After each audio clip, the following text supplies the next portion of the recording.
আর রুহটা কি? আল্লাহর আদেশ। আল্লাহর আদেশ দিয়ে চলুন।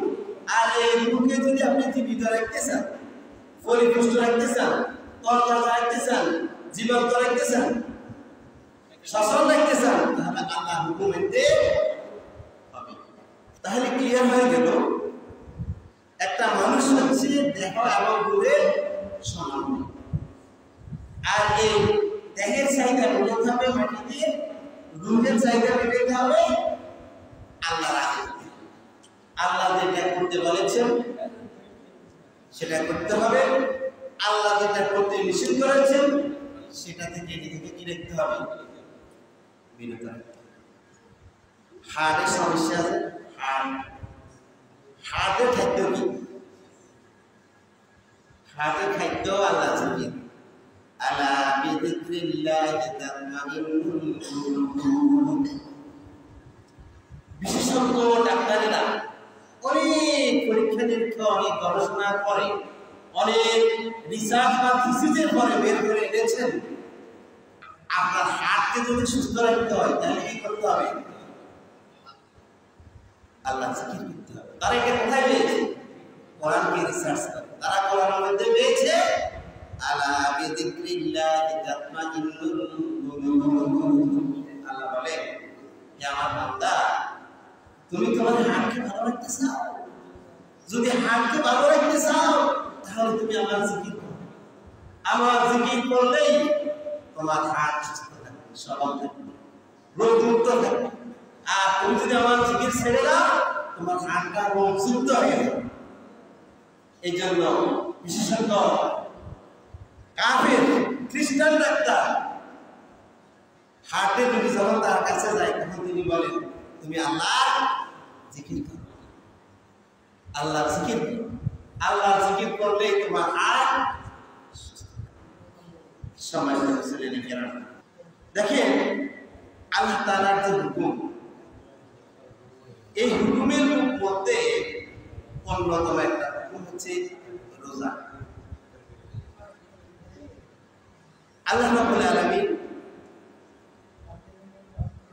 আমাদেরকে তার নৈকট্য হাসিলের অন্যতম মাধ্যম এই রোজাকে সকলের জন্য অবধারিত করে দিয়েছে। কারণ কি? কারণ হলো তিনি তার সকল বান্দাকে রহমত করেন, তিনি তার প্রতিটি বান্দাকে ভালোবাসেন। এই জন্য তার কোন একটি বান্দা জাহান্নামে যাক এটা তিনি মনের দিক থেকে চান। তিনি চান তার প্রতিটি বান্দায় জান্নাতে যাক, প্রতিটি বান্দায় তার সন্তুষ্টি অর্জন করুক, প্রতিটি বান্দায় তার নৈকট্য হাসিল।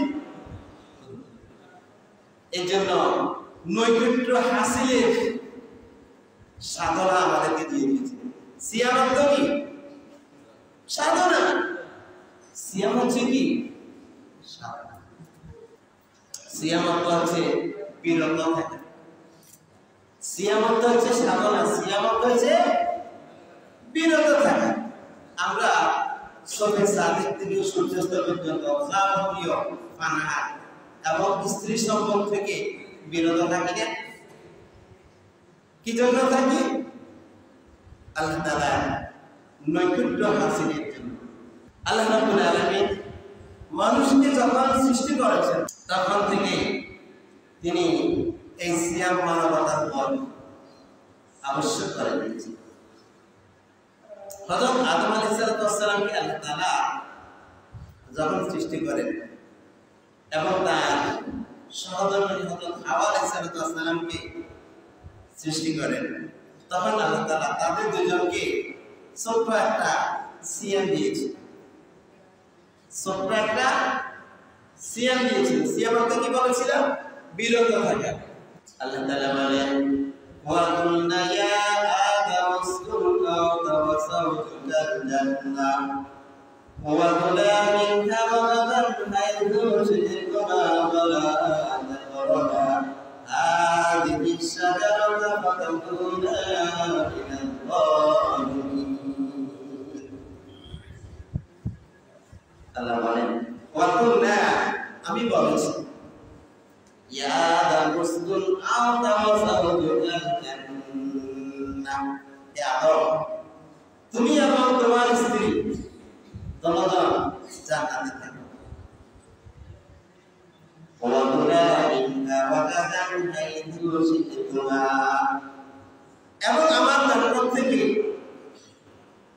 তোমার এবং তোমার স্ত্রী তোমরা দুজনে যেটা পছন্দ, যেটা মনে চায়, যেটা ভালো লাগে সেটা খাও, এবং যেটা ভালো লাগে সেটা পান করো। ওয়ালা তাকরাবা হাযিহিস শাজারা, তবে ওই যে একটা গাছ দেখতেছ, এই গাছের কাছে যাবে, এই গাছটা ছাড়া আর সব কিছু থেকে মনে যা আসা তা, কিন্তু ওই গাছের কিছু খাওয়ার পারমিশন আমি তোমাদেরকে দিই। এটা হচ্ছে তোমার জন্য সিয়াম, এটা হচ্ছে তোমার জন্য সাধনা। তুমি যদি সেই গাছের কাছে গিয়ে সেই গাছে ফল ভক্ষণ করো, তাহলে তুমি জালেম হয়ে যাবে,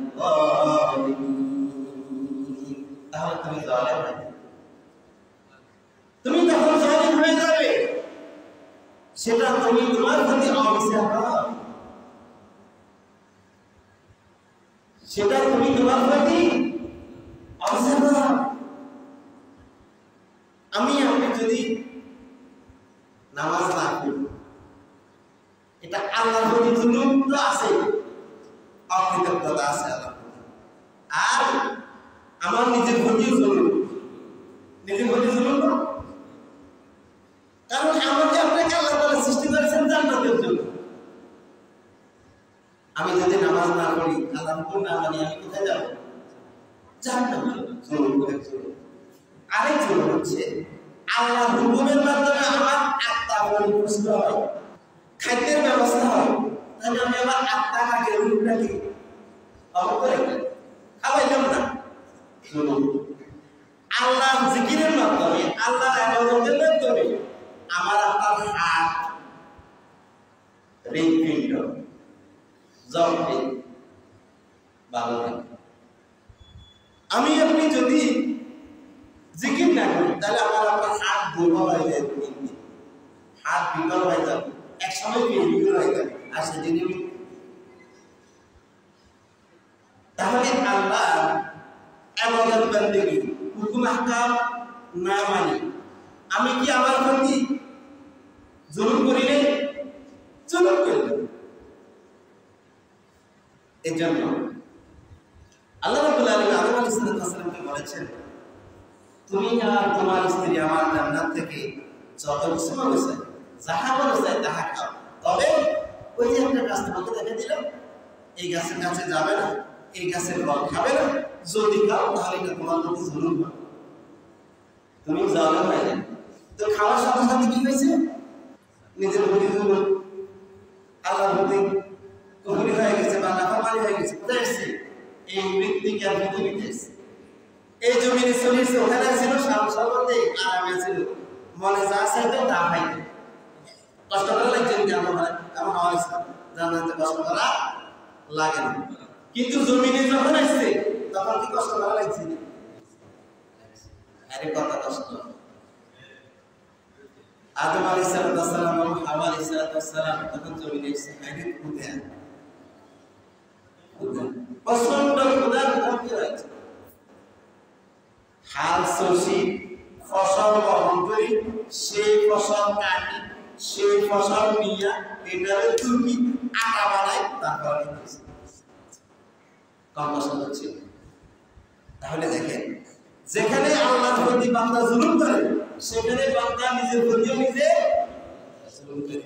তাহলে আল্লাহর প্রতি জুলুম আর বান্দার প্রতি জুলুম, নিজের প্রতি জুলুম একই সূত্রে কাজ। যেটা আল্লাহর প্রতি আপনি ইনসাফি করবেন, সেটা নিজের প্রতি ইনসাফ। তাহলে এই নীতি বলছিলাম, আদম এবং হাওয়া আলাইহিস সালামকে একটি গাছের কথা বলছেন, লা তাকরাবা হাযিহিস শাজারা, এই গাছের নিকট যেও না, এই গাছের ফল খেও না।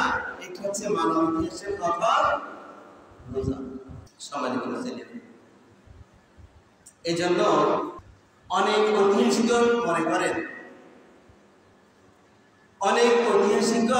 করেন বা বিশ্লেষণ করেন বা মতামত দেন, আদম আলাইহিস সালামকে আল্লাহ রাব্বুল আলামিন যে গাছের ফল খেতে নিষেধ করেছেন, ওই গাছের ফল খাওয়ার পরে গাছের ফলের প্রভাবটা তার দেহের মধ্যে 30 দিন ছিল। কয়দিন ছিল? 30 দিন ছিল। যেহেতু আদম আলাইহিস সালাম এবং হাওয়া আলাইহিস সালামের মধ্যে ওই গাছের ফলের প্রভাব 30 দিন ছিল, সেহেতু আদম আলাইহিস সালামের শ্রেষ্ঠ সন্তান, সর্বশ্রেষ্ঠ সন্তানকে আদম আলাইহিস সালামের সন্তানদের মধ্যে সর্বশ্রেষ্ঠ কে? হযরত মুহাম্মদ সাল্লাল্লাহু আলাইহি ওয়াসাল্লাম। সর্বশ্রেষ্ঠ সন্তানের এবং তার উম্মতের উপর আল্লাহ তাআলা 30টা রোজা ফরজ করে। বাপ যদি মারা যায়, বাপের দায়িত্ব ছেলে যেটা বখাটে মানুষ সেটার কাছে যায় বলে, নাকি যেটা ভালো এটার কাছে যায় বলে? বারোটার কাছে যায় বলে। বারোটার কাছে তো যাই গিয়ে বলে যে তোমার বাবার কাছ থেকে এত পাওনা ছিল, এত দেনা ছিল, বলেন এর কাছে তো সবার কথা ছিল। আমরা যেহেতু আদম আলাইহিস সালামের সর্বশ্রেষ্ঠ সন্তান হযরত মুহাম্মদ সাল্লাল্লাহু আলাইহি ওয়াসাল্লামের উম্মত, এজন্য আমাদের উপর এটা এক বিশ্লেষণ। আবার কোন বিশ্লেষণকারী বলেন, ঐতিহাসিক বলেন, ঐতিহাসিকদের মতামত, এটা কোরআনের কথা নাকি? এটা হচ্ছে ঐতিহাসিকদের মতামত, বিশেষজ্ঞদের মতামত, বিশ্লেষকদের বিশ্লেষণ। আবার কোন বিশ্লেষক বলেন ইব্রাহিম আলাইহিস সালাম থেকে শুরু করে রাসূলুল্লাহ সাল্লাল্লাহু আলাইহি ওয়াসাল্লাম পর্যন্ত প্রত্যেকটি নবীর উপর এবং তার উম্মতের উপর 30 রোজা ফরজ ছিল। এজন্য দেখেন তুর পর্বতে হযরত মুসা আলাইহিস সালামকে আল্লাহ তাআলা যখন তাওরাত কিতাব দেওয়ার জন্য প্রতিশ্রুতি দিয়েছেন, ওয়াদা দিয়েছেন, দিবেন বলেছেন, তখন বলেছেন মুসা তুমি যদি আমার কাছ থেকে কিতাব পেতে চাও তাহলে 30টা রোজা রাখো। মুসা আলাইহিস সালাম 30টা রোজা রাখলেন। 30টা রোজা যখন রাখলেন তখন আল্লাহ তাআলা খুশি হয়ে বললেন মুসা তুমি আরো 10টা রোজা রাখো, মোট 40টা পূরণ হয়েছে। এখানে আর কিছু বিশ্লেষণ আছে। কোন বর্ণনাকারী বলেন মুসা আলাইহিস সালামকে রোজা 30-এর পরে এটা পর্যন্ত যথেষ্ট বলার আগে উনি কি করে ফেলেছেন? ইফতার করে ফেলেছেন, এই জন্য আরো 10টা বাড়াই দিয়েছেন। সে যাই হোক, আল্লাহ তাআলা রোজাদারকে মহব্বত করেন বলে, ভালোবাসেন বলে তাকে আরো 10টা রোজা বাড়ায় দিয়েছেন। এই জন্য দেখা যায় প্রাচীন খ্রিস্ট ধর্মে যারা আঁকড়ে ধরে রেখেছেন, প্রাচীন খ্রিস্ট ধর্ম যারা আঁকড়ে ধরে রেখেছেন, তারা এখনো 40টা রোজা রাখে। তারা কয়টা রোজা রাখে? 40টা রোজা রাখে। হযরত ইদ্রিস আলাইহিস সালাম সম্পর্কে জানা যায় তিনি তার পুরো জীবনটাই রোজা রাখতেন। তিনি তার পুরো জীবনটাই রোজা রাখতেন। তিনি চিন্তা করলেন আল্লাহ রাব্বুল আলামিন যখন রোজাদারকে বেশি মহব্বত করে, আমি পুরো জীবনটাই রোজা রাখবো, আমি প্রতিদিন রোজা রাখবো। হযরত দাউদ আলাইহিস সালামের জীবন স্টাডি করলে দেখা যায় তিনি একদিন পর একদিন রোজা রাখতেন, অর্থাৎ একদিন রোজা রাখতেন, তারপর দিন রাখতেন, এরপর দিন আবার, এভাবে পুরো বছর অতিবাহিত করতেন। নূহ আলাইহিস সালামের লোকজন যখন জুদি পর্বতে, মহাপ্লাবনের সময়ে জুদি পর্বতে অবতরিত হতেন আমি, তখন নূহ আলাইহিস সালাম রোজা রেখেছেন। এটা হচ্ছে শুকরিয়ার রোজা।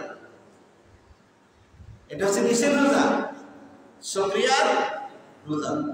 মুসা আলাইহিস সালাম এবং বনী ইসরাঈলকে আল্লাহ রাব্বুল ইজ্জত ওয়াল জালাল যখন ফেরাউনের কবল থেকে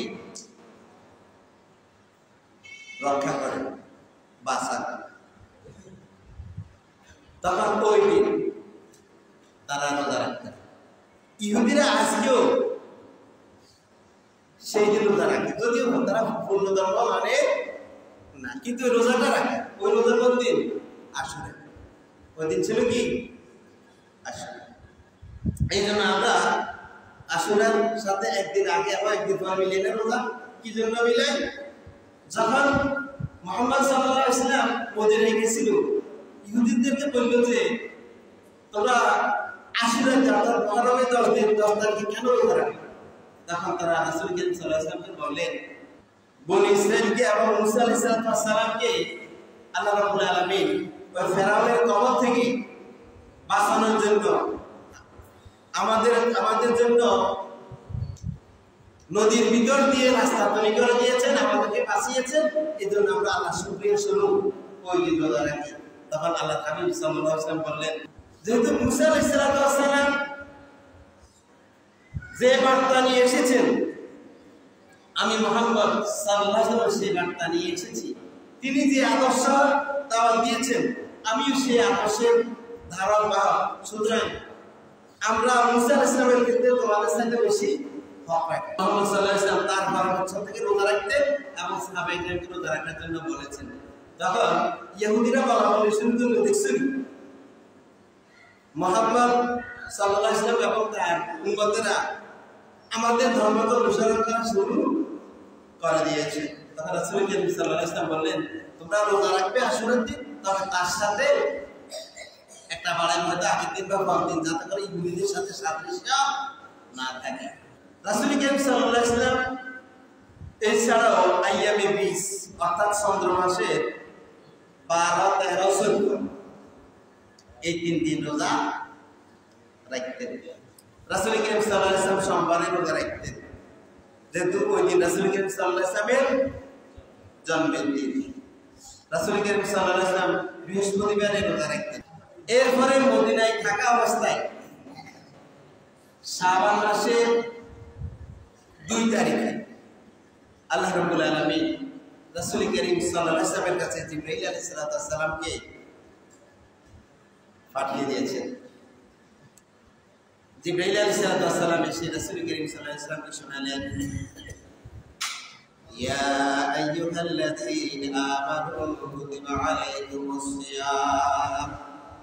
হে মুমিনেরা, হে ঈমানদারেরা, তোমাদের উপর রোজাকে অবশ্যই পালনীয় করে দেয়া হয়েছে, ফরজ করে দেয়া হয়েছে। কামা কুতিবা আলাল্লাযীনা মিন ক্বাবলিকুম, যেমনি ভাবে তোমাদের পূর্ববর্তীদের উপর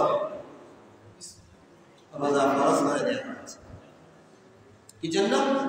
লাআল্লাকুম তাত্তাকুন,